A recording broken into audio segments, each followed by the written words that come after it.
ډیرو محترم مسلمانانو، نن د ګل د ورځې یو عظیم الشانه وظیفه پیر ورته څوک وایي، څوک ورته ګل ورځ وایي. محترمو، اتوار پسې چې کومه ورځ وي، د دې ډیره طاقتوره وظیفه ده او ډیره اسانه هم ده، د هر حاجت دپاره هم ده. او وظیفه یو ډیره طاقتوره وظیفه ده. محترمو، دې وظیفه کې الله جل شانه ډیر زیات بهترین هغه د دنیا او د آخرت مالک دی الله جل شانه. او محترم مسلمانانو، دې معنی هم ده مالک الملک، د تمام ملکونو مالک. یو بادشاه وي د یو ملک مالک وي محترم مسلمانانو، لیکن دا رب د تمام انسانیت مالک دی، د تمام دنیا مالک دی. په دنیا کې د الله تعالی د ذرې برابر هم خلاف څوک نشي کولی. محترمو، نه د الله تعالی سره څوک مقابله کولی شي، نه د الله تعالی سره څوک محترمو هغه بل رنګې داسې سیس کولی شي. الله جل شانه په خپل قدرت کې ډیر مضبوط دی. محترمو، چاته حاجت روا نه دی الله جل شانه، نه د چا نه فایده دی او نه ته څوک فایده دی. محترمو، هغه بې نیازه رب دی، هغه محبت کوونکی رب دی.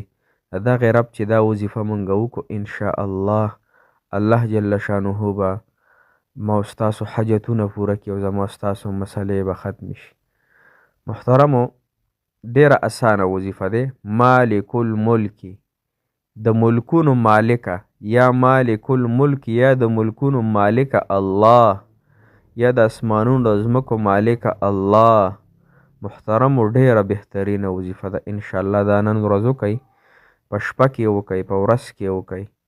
کو نن ورځ یې نشئ کولی، سبا یې وکئ، بله ورځ یې وکئ، هر وخت یې کولی شئ. محترمو، په دې طریقه باندې انشاءالله الله تعالی مو سره د زړه مرادونه پوره کړي.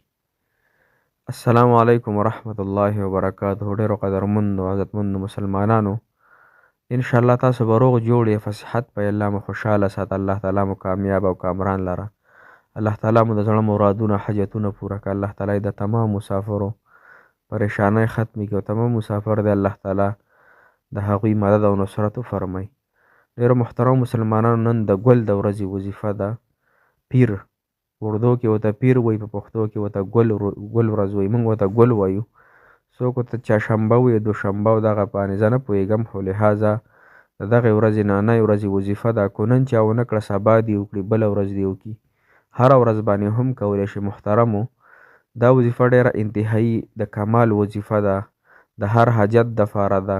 که په شپې کې کوئ ډیره بهتره وي، که په ورځ کې کوئ نو هم کولی شئ. محترمو، دې وظیفې سره به الله تعالی ستاسو حاجتونه انشاءالله پوره کړي، ځکه بل ذات نشته د حاجت روا مسلمانانو، مشکل کشا بل رب نشته.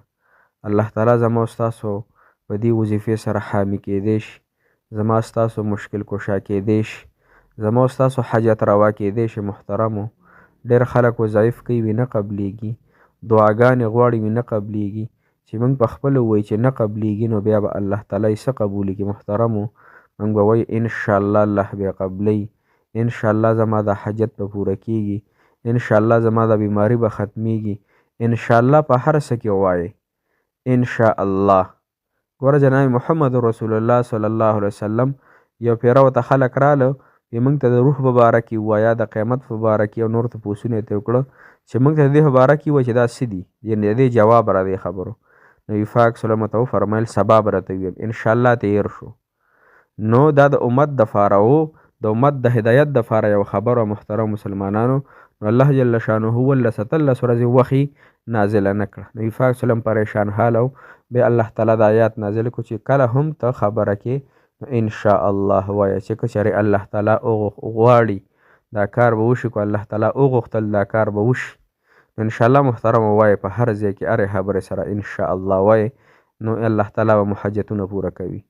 دا وظیفه که تاسو د شپې کوئ محترمو، نو ډېره زیاته بهتره وي، ځکه د شپې خو یو ماشومانو دی، کارونه مارونه هم ختم شوي وي، یکسویي وي، شور شغره به هم نه وي، نو لهذا د شپې باندې د تهجدو په ټایم کې کوشش ډېره به زیاته بهتره وي. که تهجدو ته څوک نشي پورته کېدی، محترمو د ماسختن د لمونځ نه پس چې کله لمونځ نه فارغه شئ، په خپل ځای باندې کښېنئ، ورسره 2 رکعته صلات حاجت مونځ وکئ. محترمو، ځکه مونځ د الله تعالی نه د غوښتلو براه راست ذریعه ده، براه راست الله تعالی ورکوي انسان ته، خو د الله تعالی د انسان مصلحت ته ګوري، حاجاتو ته ګوري.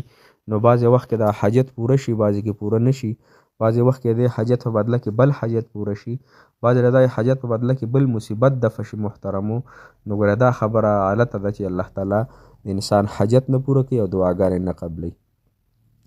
2 رکعته صلات حاجت مونځ وکړو، بیا په خپل ځای باندې کښېنئ، قبلې ته مخ وي، 21 کرته مرتبه 21 پېرې درود ابراهیمي ووایئ، بیا 314 پېرې یا مالک الملک یا مالک الملک، او دا اوس ذهن کې راولئ، ای د ځمکو د اسمانونو مالکه، د دنیا خالق او مالکه ذاته، زما په دې حاجت ته روئ، زما په دې حاجت ته پوهه یې، علیم یې الله، زما په سینه هم ته علیم یې، په ذهن هم علیم یې الله.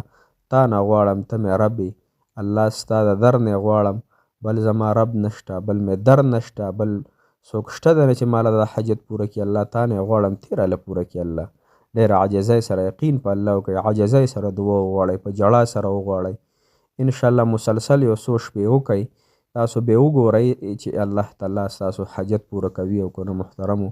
الله جل شانه د خپل بنده سره ډېر زیات محبت ساتي، ډېر زیات هغه مینه ورسره ساتي محترمو. لیکن چې انسان هم د الله تعالی سره محبت وکړي، ټول محبتونه عارضي دي، فاني دي محترمو.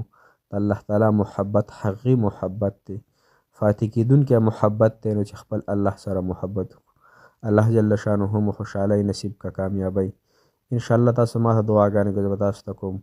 الله مو خوشحاله او باد ساته. جزاک الله خیر.